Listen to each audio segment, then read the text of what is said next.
Good morning, dear students. So today we will discuss about the molecularity and we'll see the difference between order of reaction and molecularity. In the last video we have discussed about the order of reaction, that what is the order of reaction. Basically that is the sum of the exponents of molar concentration in rate law expression, and rate law expression is based on the experimental observation, that is not a theoretical concept. Okay, so let's see what is molecularity. Molecularity क्या है? As I have written, number of reacting species which collide simultaneously in an elementary reaction. ठीक है, ये definition लिखी हुई है, इसको अब हम चेक करते हैं, इसके बारे में बात करते हैं. So number of reacting species, they may be atom, molecules or ions which collide simultaneously. That is itself colliding. That is according to the collision theory. Collision theory के according क्या है? For a reaction to get complete, or you may say for a reaction to take place, there is simultaneous collision of the reacting species to form a product. Are you getting that? That is, the number of effective collision is responsible for a reaction to take place. So these reacting species, if collide simultaneously in an elementary reaction, अब इस term को समझना है कि elementary reaction क्या है. Basically there are two type of reactions, that is elementary reaction and complex reaction. Okay, so as I have told you कि according to the collision theory के according क्या है, किसी भी रिएक्शन को कंप्लीट होने के लिए क्या होना चाहिए? Reacting species must collide themselves. जितने साइमल्टेनियसली नंबर ऑफ मॉलिक्यूल्स या आयंस जो है वो कोलाइड हो पाएंगे, उसके बेसिस पर हम क्या बता सकते हैं? मॉलिक्युलरिटी को बता सकते हैं. But that must be there in the elementary step. Elementary step means that must take place in a single step. The number of effective collision of the reacting species in a chemical reaction that must take in single step, then it is a elementary reaction. So here we are having the condition, they must be done in the elementary reaction, not in a complex reaction. तो elementary reaction क्या हो गई? जब हम elementary reaction वो reaction है जहाँ पर number of reacting species simultaneously collide करते हैं, effective collision होते हैं to give the product in a single step. So basically you may say when reaction is taking place in a single step, that is known as the elementary reaction. What does it mean? Complex reactions take place in multi steps. ठीक है, so complex reaction हमारी क्या होती है? That takes place in a multi step. And here what happens? Number of intermediate forms. ठीक है, आप ऐसा भी कह सकते हैं, यहाँ पर क्या होता है?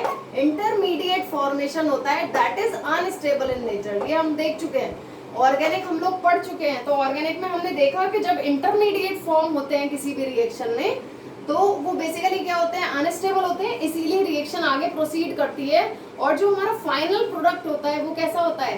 That is the stable one. So single step में कोई भी इंटरमीडिएट फॉर्म नहीं होता, फाइनल प्रोडक्ट फॉर्म होता है एक ही स्टेप में by the effective collision of the reacting species. While in case of complex reaction, there are number of intermediate form and they would be unstable to give the final product which would be stable one. So I may say the examples of elementary reaction. अगर मैं elementary reactions के example की बात करूँ, तो that may be the formation of H2 plus I2 gives 2Hi, or you may say N2 plus 3H2 gives 2NH3. In the similar manner you may also say N2 plus O2 gives 2NO. These are the examples of elementary or the single step reaction. But what about the complex one? अगर हम complex की बात करें तो जैसे कि मैंने आपको बताया, it would be the reaction that takes place in number of steps. ठीक है, तो नंबर ऑफ स्टेप्स में हो जाती है. जैसे कि अगर मैं इस रिएक्शन की बात करूं, that HBr plus O2 gives H2O plus Br2.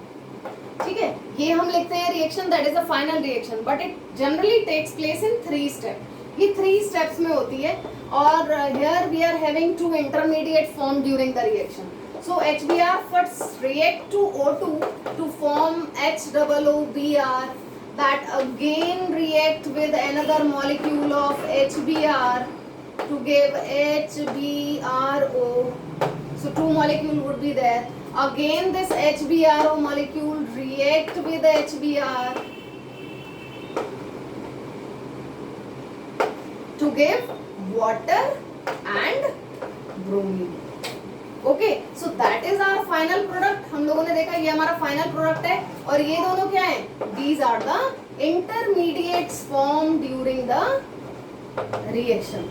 So for this kind of reaction, for a complex reaction, हमने क्यों कंडीशन रख दी कि एलिमेंट्री रिएक्शन नहीं होगा सिर्फ, क्योंकि इन रिएक्शंस के लिए when we are talking about the complex reaction there is no significance of molecularity. ठीक है, यहाँ पर मॉलिक्यूलरिटी का कोई सिग्निफिकेंस नहीं है।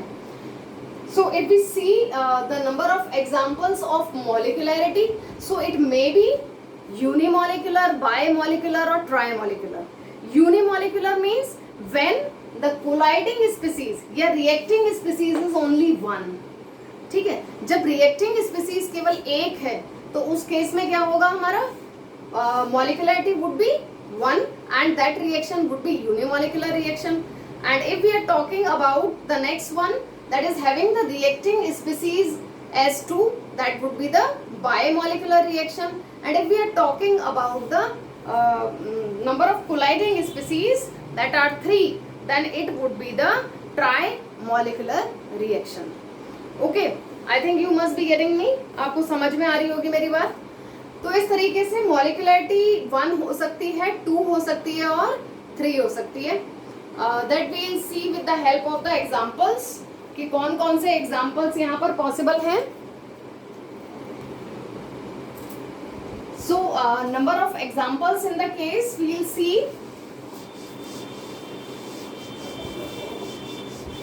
So the example for unimolecular reaction is the decomposition one.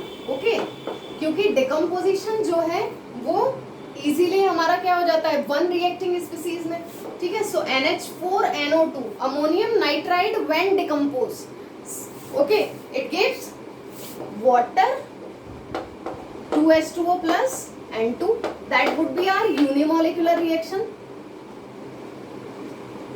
Okay, if we are talking about bimolecular one, then we can say 2HI decompose to give H2 plus I2.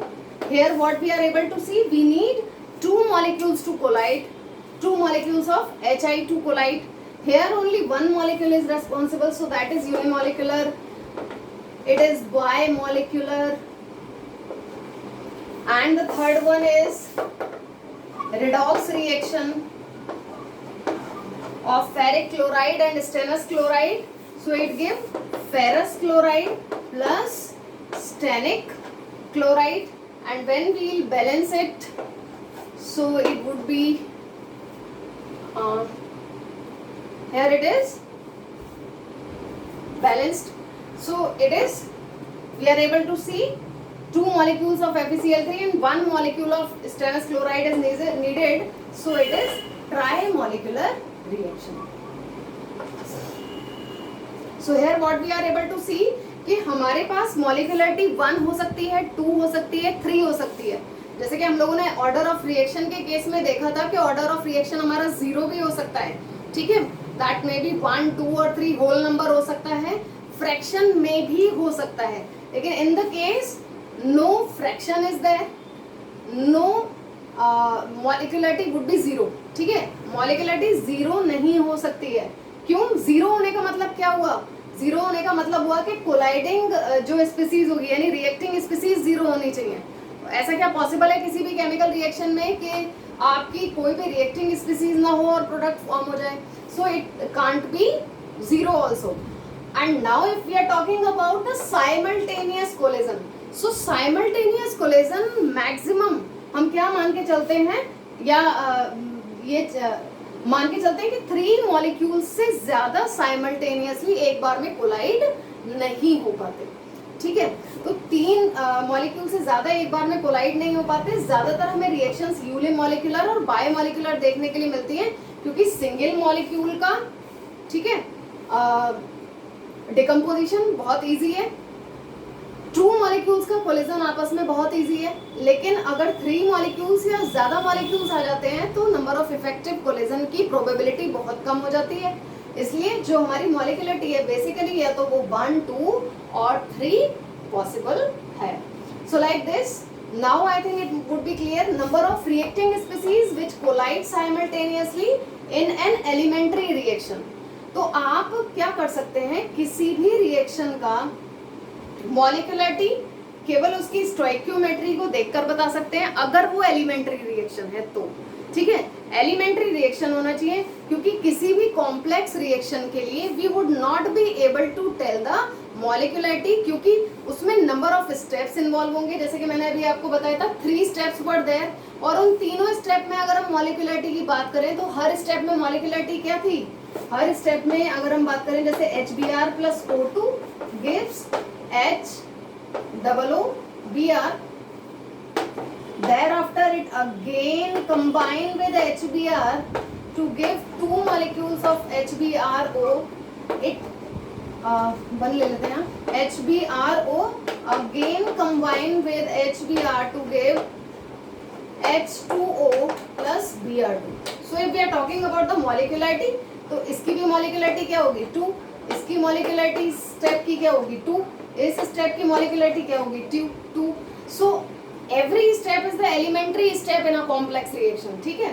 तो इनकी particular step की तो molecularity significant है, लेकिन overall अगर आप कहो कि इन सबका हम सम करके यहाँ पर लिख दें या इनका एवरेज निकाल के लिख दें, तो that is not possible.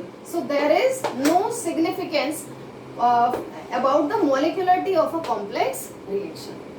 I think must be clear to all. यहाँ पे अब molecularity की बात करूंगी मैं तो वो क्या हो जाएगी nil. There would not be any molecularity for a complex reaction. That's why this is the condition.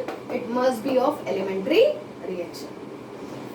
I think must be clear to all. ये examples हो गए आपके और clear हो गया होगा elementary reaction क्या है और complex reaction क्या है. Now we will compare the molecularity to the order of reaction. हम कंपैरिजन करेंगे कि मॉलिक्यूलरिटी और ऑर्डर ऑफ रिएक्शन में क्या डिफरेंस है, ठीक है, क्योंकि हम लोगों ने दोनों ही पढ़ लिए अब।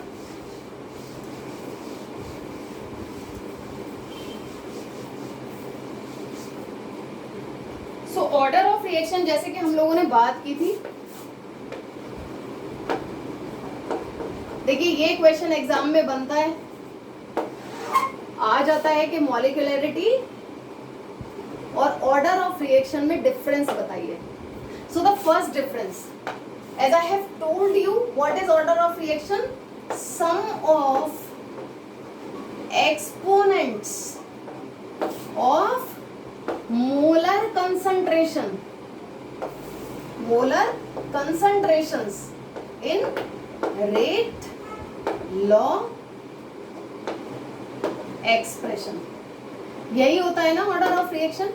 The order of reaction is the sum of exponents of molar concentrations in rate law expression. While molecularity क्या है, मॉलिक्यूलरिटी आपके सामने लिखी हुई है, that is the number of reacting species which collide simultaneously in an elementary reaction. I think must be clear to all. The next point that we can write is, we know that order of reaction cannot be predicted by seeing the reaction. That is not the stoichiometric coefficient, that is not the sum of stoichiometric coefficient in a particular reaction. So it is experimentally observed. Okay. And what about molecularity? ये हमारी collision theory पर based है. It means it is a theoretical concept. So you may right it is a theoretical concept. If we are talking about the effect of pressure and temperature, so yes, it changes with pressure and temperature, या आप ऐसा लिख सकते हो it is dependent on pressure and temperature, while in the case you may write it is independent of pressure and temperature। ठीक है, हम लोगों ने क्या पढ़ा था ऑर्डर ऑफ रिएक्शन के बारे में, that it may be whole number, yes हमने पढ़ा था ना, first order reaction, second order reaction, third order reaction, it may be zero order reaction, and in the similar manner fraction and fraction also, ये fraction में भी हो सकता है, but here the molecularity it will be whole number only। ठीक है, और उसमें भी क्या 1 2 और 3, क्योंकि 3 से ज्यादा इफेक्टिव साइमल्टेनियस कोलिजन पॉसिबल नहीं है। ठीक है, if we are talking about the next one, it is based on rate law expression. हम यहाँ बात कर रहे हैं कि हमारा जो ऑर्डर ऑफ रिएक्शन है वो किस पर बेस्ड है, वो रेट लॉ एक्सप्रेशन पर बेस्ड है, और यहाँ पर अगर हम बात कर रहे हैं तो that is based on mechanism of the reaction. You may write based on mechanism of reaction, whether the reaction is taken place in one step और it is a complex reaction. तो ये किस पर बेस्ड हो गया, हमारा mechanism पर based हो गया। So it is based on the mechanism of the reaction.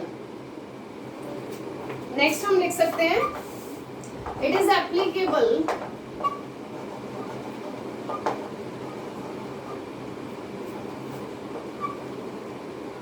Applicable on elementary, जो सबसे बड़ा डिफरेंस है, and complex reaction as well. ठीक है ना, ये जो है एलिमेंट्री रिएक्शन पर भी एप्लीकेबल है और कॉम्प्लेक्स रिएक्शन पर भी। कैसे, मैंने आपको बताया था, I have told you that rate is being determined by the slowest step of the reaction. If the reaction is complex, elementary है तो कोई दिक्कत ही नहीं है, लेकिन अगर रिएक्शन एलिमेंट्री नहीं है, यानी सिंगल स्टेप में नहीं हो रही है, मल्टी स्टेप में हो रही है, then in that case the slowest step is the rate determining step. ठीक है, that I have told you. जबकि इस केस में अगर हम बात कर रहे हैं तो it is applicable on elementary reaction only, and there is no significance for complex reaction. For a complex reaction, for each elementary step there would be the molecularity, but overall molecularity will be nil. Are you getting me? So basically what we say कि अगर हम complex reaction की यहाँ बात कर रहे हैं तो उसका overall molecularity कुछ नहीं होगा, लेकिन अगर हम particular step के बारे में बात करें तो हम उसकी जो molecularity है उसको बता सकते हैं। So these are some points जिसके बेसिस पर हम ऑर्डर ऑफ रिएक्शन और मॉलिक्यूलरिटी में डिफरेंस कर सकते हैं। So basically it is sum of the exponents of molar concentration in rate law expression. ठीक है, जैसे कि मैंने आपको कहा था कि A plus B plus C gives product, तो उस केस में जरूरी नहीं कि ए कंसंट्रेशन टर्म पूरा का पूरा रेस्पॉन्सिबल हो ऑर्डर ऑफ रिएक्शन के लिए, उसका पी टर्म भी हो सकता है। ठीक है, तो उन सबका जब हम सम कर देते हैं मोलर कंसंट्रेशन की, जिस एक्सपोनेंट का हम सम करते हैं उसको ऑर्डर ऑफ रिएक्शन कहते हैं। जबकि हमारी मॉलिक्यूलरिटी क्या है, that is the number of reacting species collide simultaneously in an elementary reaction is known as the molecularity. It is the experimentally observed data while it is a theoretical concept. It may change with pressure and temperature, इसकी dependency है pressure और temperature पर। ठीक है, value change हो जाती है, but here what we see, क्योंकि यहाँ पर पाथ चेंज हो जाएगा, ठीक है, इसलिए यहाँ पर चेंज आ सकता है। Here it is independent of pressure and temperature. इसका प्रेशर और टेम्परेचर से कुछ भी फर्क नहीं है, ठीक है। ये होल नंबर भी हो सकता है, फ्रैक्शन भी हो सकता है, जीरो भी हो सकता है, लेकिन ये मॉलिक्यूलरिटी जो है हमारी वो होल नंबर ही होगी और मैक्सिमम 3 तक होगी, क्योंकि हम मान के चल रहे हैं कि हमारी जो साइमल्टेनियस कोलिजन है वो 3 मॉलिक्यूल से ज्यादा में प्रोबेबिलिटी नेग्लिजिबल हो जाती है, ठीक है। It is based on the rate law expression. किस पर बेस्ड है? रेट लॉ एक्सप्रेशन पर बेस्ड है, जबकि ये मैकेनिज्म पर बेस्ड है whether the reaction is elementary or complex, or in the complex reaction we can tell the molecularity of a particular elementary step, okay।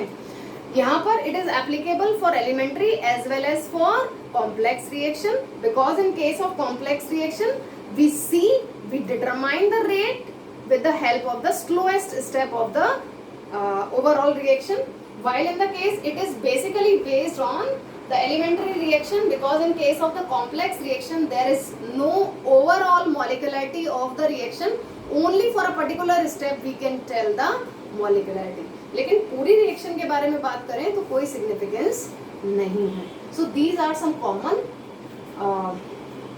differences between these two, and you just go through it। नहीं समझ में आता है बात कीजिए, ठीक है, पूछिए कहाँ पर प्रॉब्लम आ रही है। I think must be clear to all. और वन बाय वन हम लोग अब ऑर्डर ऑफ रिएक्शंस को डिटेल में डिस्कस करना स्टार्ट करेंगे नेक्स्ट लेक्चर से।